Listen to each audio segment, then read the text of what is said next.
The old outhouse. One of the things I hated as a kid. We had indoor plumbing at our house, but my grandmother didn't. And when you wanted to go to the bathroom, you went outside to this thing. In the summertime, it stunk to high heaven. Spiders all over the place. Usually a nest of wasps were in there. And it was anything but fun in the summertime. Then add to it, in the wintertime, putting your old cold bottom on that thing to go to the bathroom about freeze you to death. And that was not fun. And my grandmother never once thought about buying toilet paper. Not once. How'd she do it? She used the old Ward's and Sears catalog. Tear off a piece of that to clean yourself with. Rest assured, it wasn't all fun and games back in the old days. So what do outhouses have to do with buried treasures? Well, most of them are covered up now. This is still the last of the outhouse on my own property here in McCook. But you can be assured that every home and homestead from the 1880s on, when this area was turned into homesteading, that the outhouses were a part of everyday life.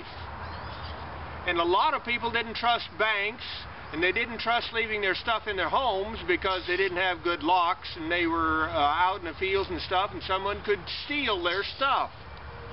And so hiding that around the outhouses and in the outhouse was a common occurrence. My a good friend, he had bought a homestead, and he was tearing an outhouse down and going to fill it in.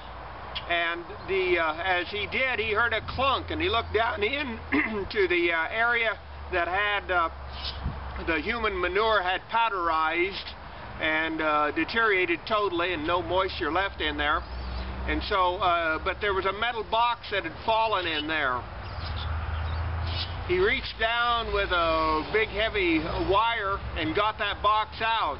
And in that box was 100 silver dollars. He gave me one of them, and they were all in the from 1880 to 1884. This is an 1884 silver dollar that he gave me, one of the 100 he found in that old outhouse. And so rest assured, there's money still underground all over southwest Nebraska and Kansas and Colorado that hasn't been found yet. Perhaps millions or many millions of dollars still are underground.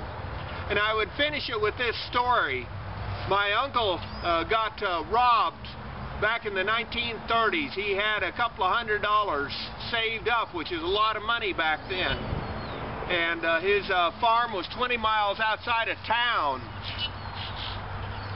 He said that after that he always buried his money underground next to the outhouse. He told me and my dad about it once, and I, being a snot-nosed kid, said, "I don't believe ya." And he said, "Well, then come with me." And he took me and my father, and he came out to the outhouse, took 3 steps off to the west side of it, and started digging down. And about 2 foot down, he hit a jar, and he got it out of there, and it had thousands of dollars in it, in $20 bills. Thousands. And he said that ain't the only one he had buried. And so if my uncle did it, you can rest assured a lot of other people did it. So the outhouses that you would think are a thing of the past and not to even be thought of anymore, you might want to take a step back and see what's around an outhouse. This McCook's Mr. Bill. Rate this film.